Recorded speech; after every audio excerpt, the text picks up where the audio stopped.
Biar ada, coba rasakan saja 10 hari, 20 hari, 30 hari, 40 hari, hidupnya akan terasa berubah. Ketika kita menyisihkan setengah jam bersama Allah di waktu malam hari, ya, setengah jam aja mau nggak Pak? Mau ya? Biar nggak bosan, caranya gampang. Yang bekerja dengan jujur, tidak korupsi waktu, apalagi korupsi harta. Maka orang-orang ini sebenarnya dia zahirnya kerja di dunia, tapi batinnya sedang bekerja untuk akhirat.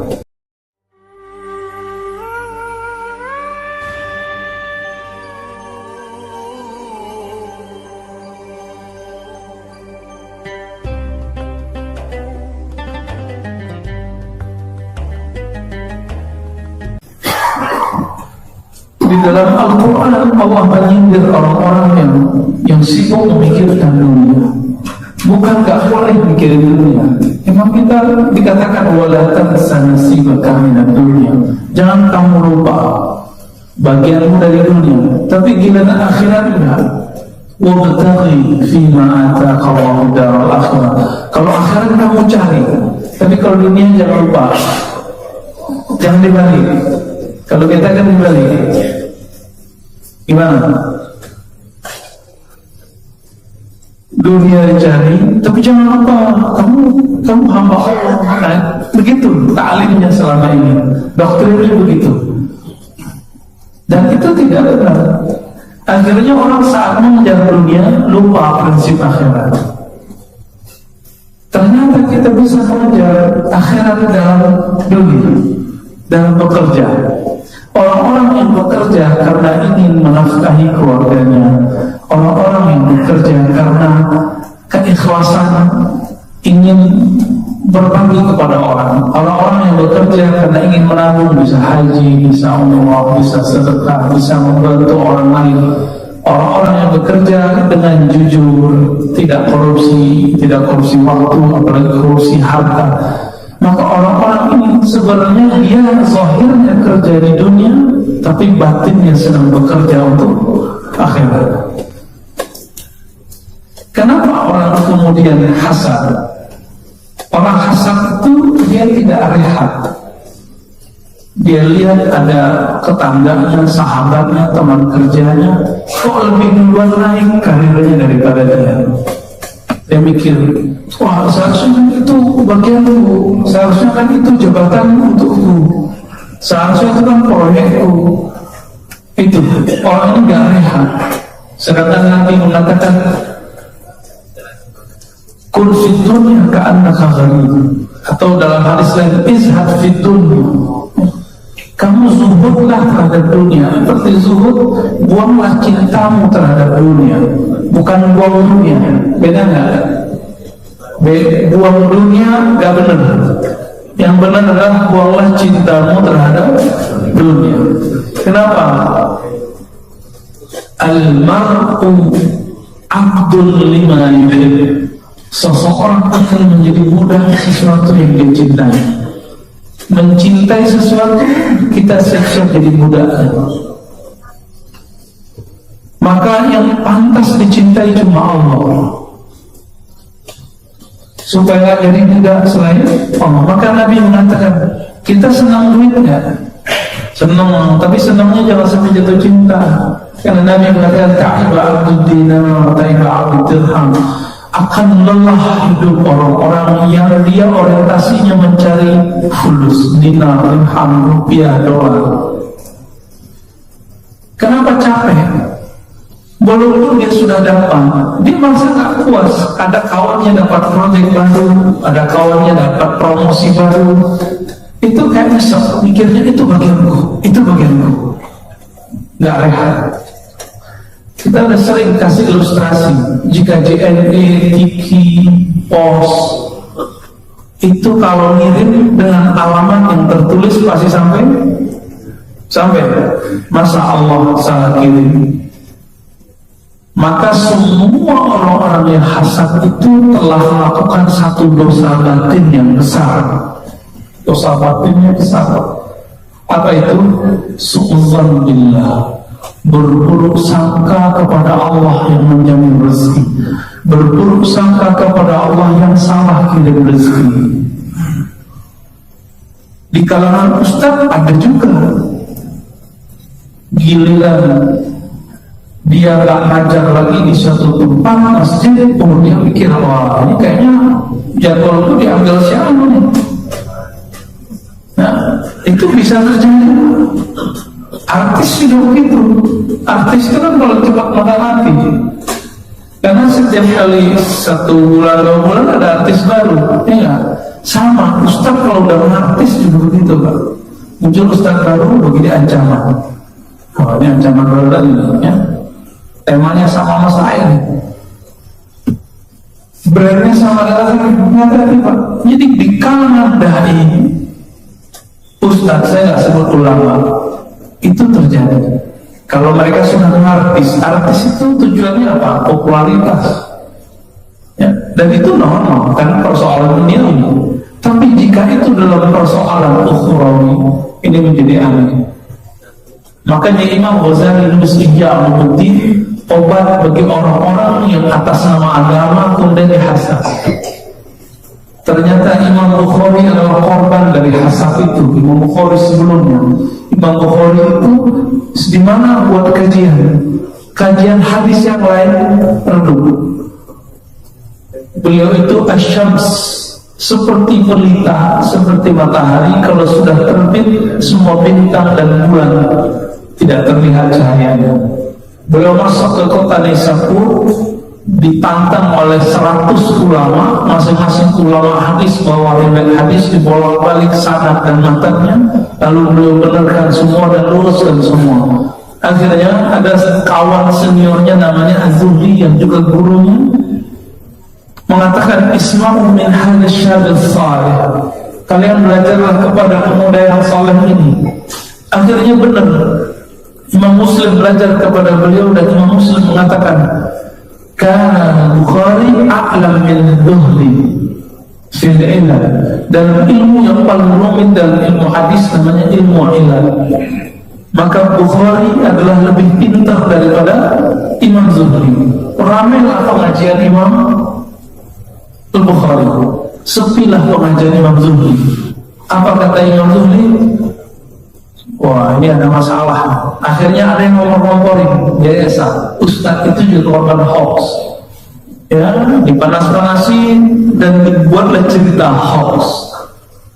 Wahai Tuan Guru Muhammad Az-Zuhri, itu si Bukhari akidahnya menyimpang.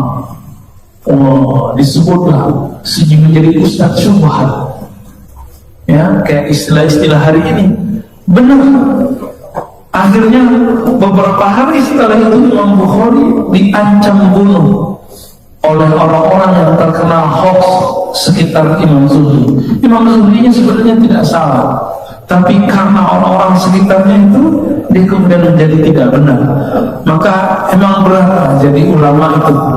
Dia harus punya basirah, mata hati yang tajam. Gak cukup punya kawan. Baik. Jadi kalau ada orang hasad, orang iri dengki, orang merasa kok dia yang enak, saya kok gak enak, kok dia yang dapat rezeki, kok saya gak dapat rezeki, saya yang kerja kok dia yang dapat apresiasi.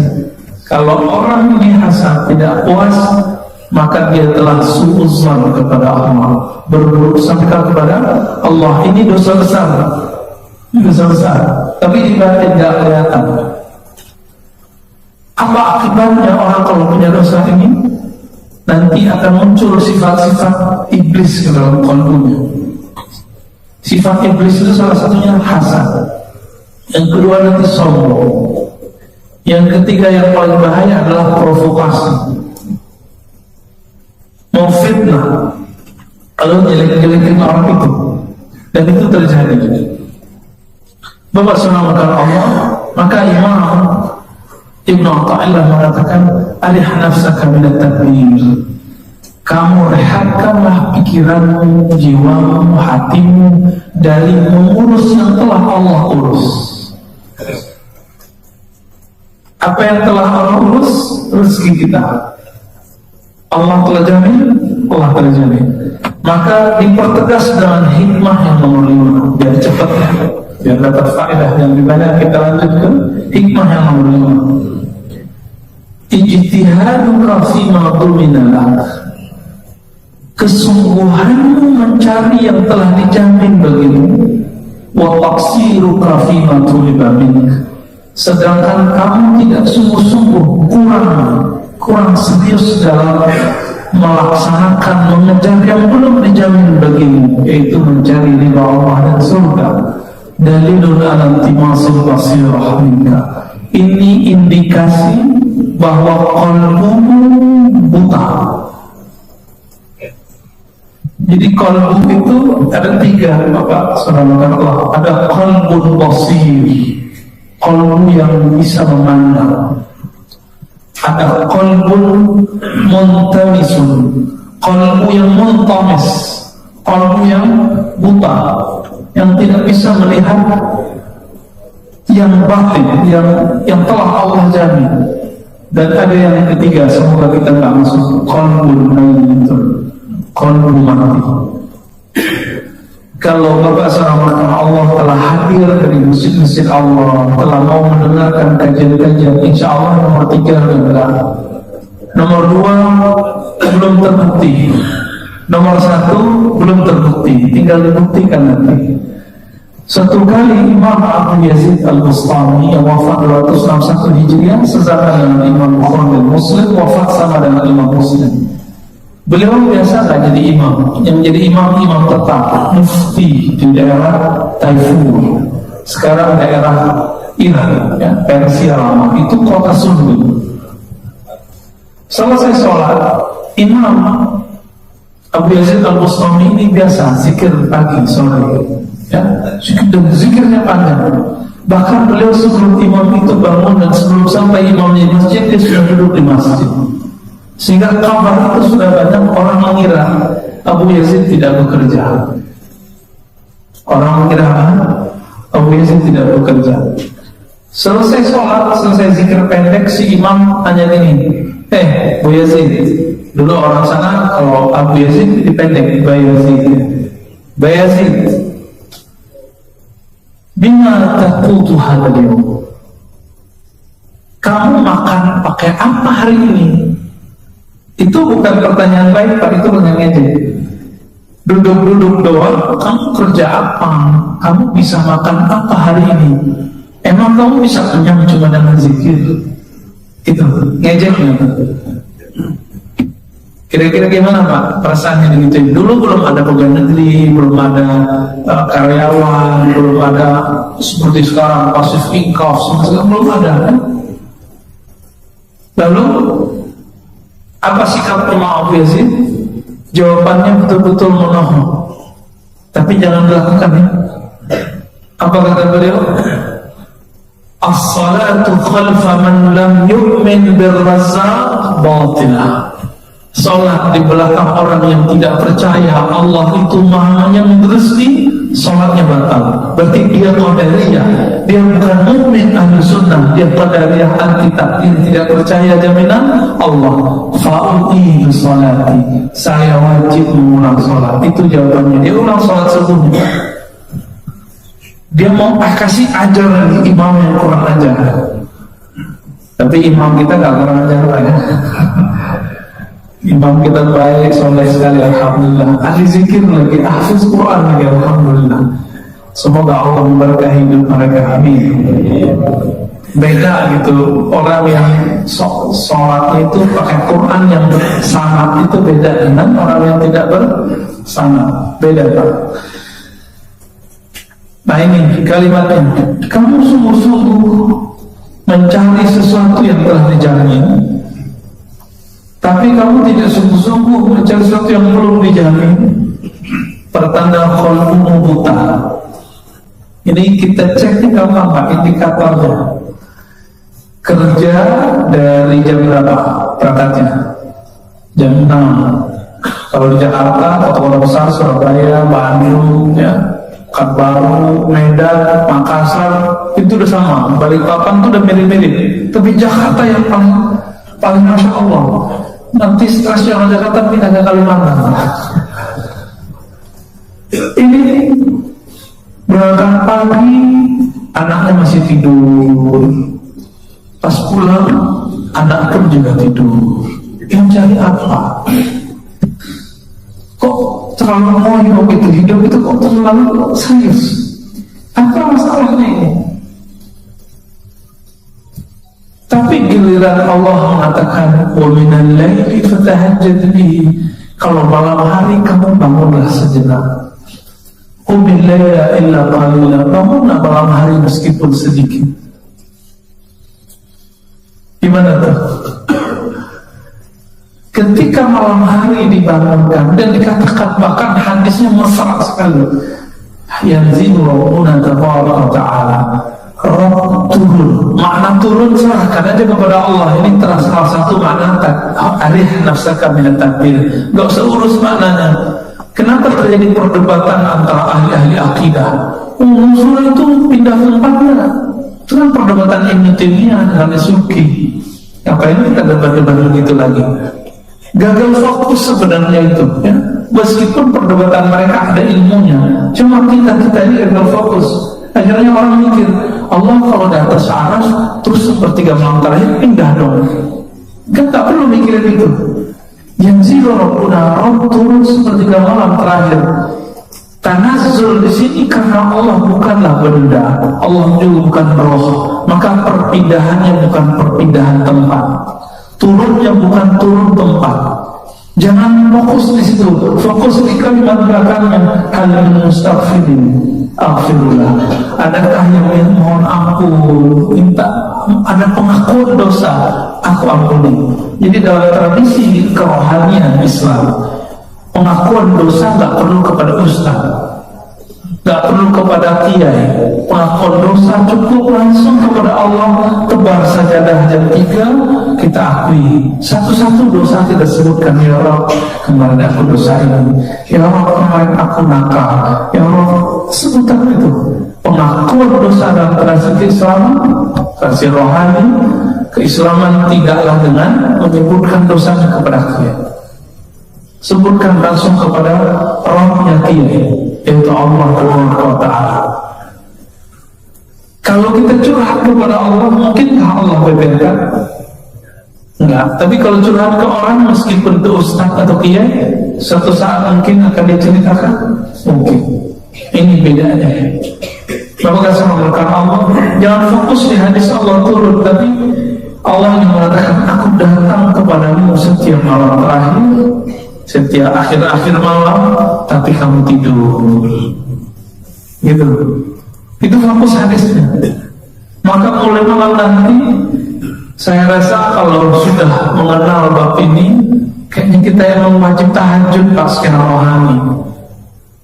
Meskipun tidak wajib secara fikih, tapi roh kita butuh.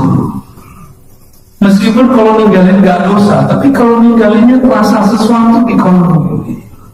Jika tidak, maka sholatlah sebelum tidur. Sholat itu, inilah amalan Abu Bakar As-Siddiq. Ya, amalkan ini, sholat sebelum tidur. Biar ada, coba rasakan saja 10 hari, 20 hari, 30 hari, 40 hari, hidupnya akan terasa berubah. Ketika kita menyisihkan setengah jam bersama Allah di waktu malam hari, ya, setengah jam aja mau nggak? Mau ya?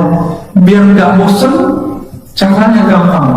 Pertama kita bangun, kita gosok gigi dulu, berwudu, kalau perlu mandi, karena mandi di malam hari itu faedahnya banyak. Mandinya pakai air yang sejuk, dengan air yang panas. Jangan juga air yang terlalu dingin. Lalu kemudian sholat 2 rakaat, namanya sholatul iftitah, sholat pembuka, begitu sunnahnya. Sholat ini hanya kuliah kulhu. Lalu setelah itu zikir. Mulai zikir kondisional, istighfar. Satu-satu dosanya seperti astagfirullah dan dosa ini, astagfirullah dosa itu. Ingat semua dosa-dosa kita yang berlalu. Udah bangkit lagi, sholat 2 rakaat. Setelah selesai kita mengakui dosa-dosa di hadapan Allah. Nah ini yang saya lakukan biasanya ya. Terus sholat 2 rakaat, nggak usah banyak-banyak, cari ayat yang cocok sama kita. Tapi kalau mau panjang, nggak hafal Quran, kalau Quran di depan boleh. Karena ada standing apa namanya? Ya, standing Quran itu ya, kita bisa pakai. Dan itu sholatnya sah. Lalu setelah itu zikir. Zikir apa yang paling kita suka? La ilaha illallah paling gampang pada baca. La ilaha illallah. Tapi kalau sudah dapat ilmu zikir, talqin zikir dari guru, amalkan zikir yang diajarkan guru. Nah, itu lebih dahsyat tuh, ya. Mulai agak capek, pegel kakinya, kesemutan, bangkit lagi berdiri. Sholat lagi 2 rakaat. Begitu terus Pak. Mendekati ke subuh, mau berangkat ke masjid, kita sholat sunat 1 rakaat. Disebut witir. Dan Allah mengatakan, Innallaha witrun yuhibbul witr. Sesungguhnya Allah, aku witir esa dan menyukai yang sholat witir. Maka ciri-ciri kekasih Allah setiap malam itu dia punya sholat witir. Kenapa? Kekasih Allah artinya orang yang dicintai oleh Allah. Kita ulang-ulang perkataan ini, semoga ini menjadi habit. Amin ya rabbal alamin.